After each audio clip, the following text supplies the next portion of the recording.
That's very enjoyable, that was. Didn't need a rope. Brilliant weather, good handholds. If you made a slight mistake, you could double back and find another easier route. So there's a couple of options.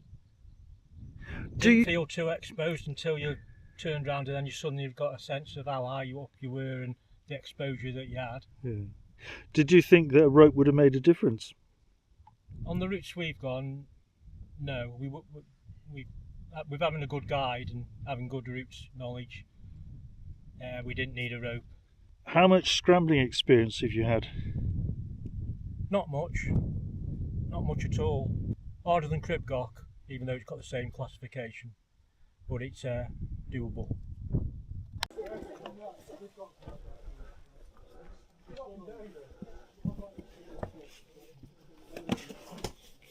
Here we are today, on a blazing hot day in Snowdonia. We're enjoying the view across the Travan and Anglesey.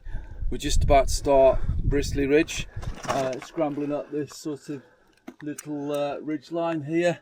There'll be some loose rocks. You need to watch out for those, Neil, and we need to be making sure we've got 3 points of contact, and making sure each time we put our foot down or we've got hold of a handhold that it's really solid, and we'll have a great day. This is a classic scramble of Snowdonia. Who do you think should do this? Well, you hill walker wanting to progress to the next level. It's a grade 1 scramble, so it is at the bottom end of scrambling grades. There's a little bit of exposure, but on this route there's plenty of hand and footholds all the way up. What about a kit that they might need to carry that a normal hill walker wouldn't? I wouldn't carry much else. I guess if you had somebody you thought might be really nervous and you knew how to use a rope, you might want to use a rope just in case you got into difficulties. Today with Neil and yourself, we've not got a rope. I've actually got a long sling with me just in case we had a problem. So how would you rate this in terms of difficulty and enjoyment against the Idwell staircase route? Similar, I think. Higher up, this has some exposure, doesn't it? Yeah. At the moment, it's not exposed, is it? I mean, there's a drop, but you're not looking out at exhilarating drops. So, very different, isn't it? Yeah. I think that lack of a feeling of exposure and the fact that you've got all the rock in front of you to hold on to, good quality rock. Yeah. Oh, it was good that day on the staircase, wasn't it? Yeah. So again, if it stays hot all summer. Yeah. Yeah.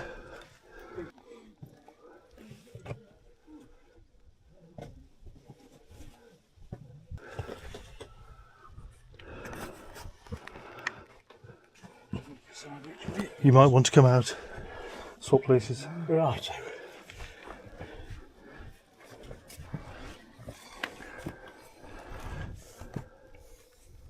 How are you doing, Neil? I'm doing all right. Just make sure 3 point contact. And try not fall off. And you said you're going to swim naked in the lake if you manage it. This is the couch to scrambling in one day.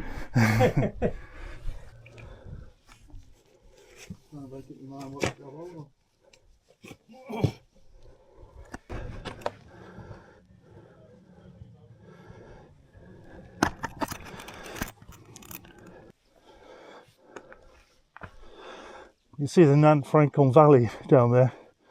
Fantastic example of a glacial trough. Basically, there was a shitload of snow, and when that snow melted, all that water and all that debris had to go somewhere. And if you were a weak piece of rock or a piece of stone or sand, that's it, you ended up in the sea. Anyone that was well hard, you stayed where you were. Well, that was 3 years at uni wasted. Exactly the same principle, isn't it? And no matter what you try to do with your public schooling, that's exactly what glacial erosion is. I've summed up 3 years of rock studies in 30 seconds. We got 3 more goats now.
That move is called à cheval,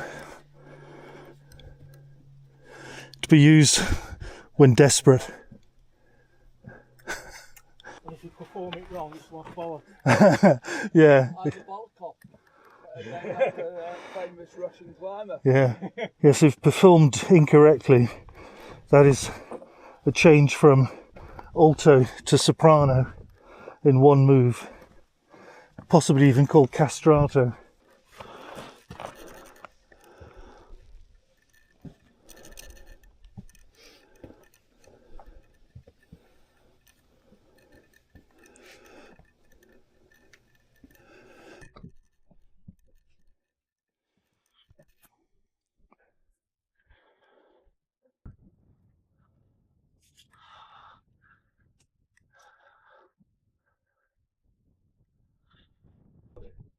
Yeah. See, it's sent out. Here you go.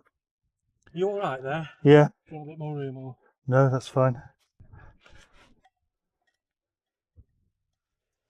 Thank you for watching.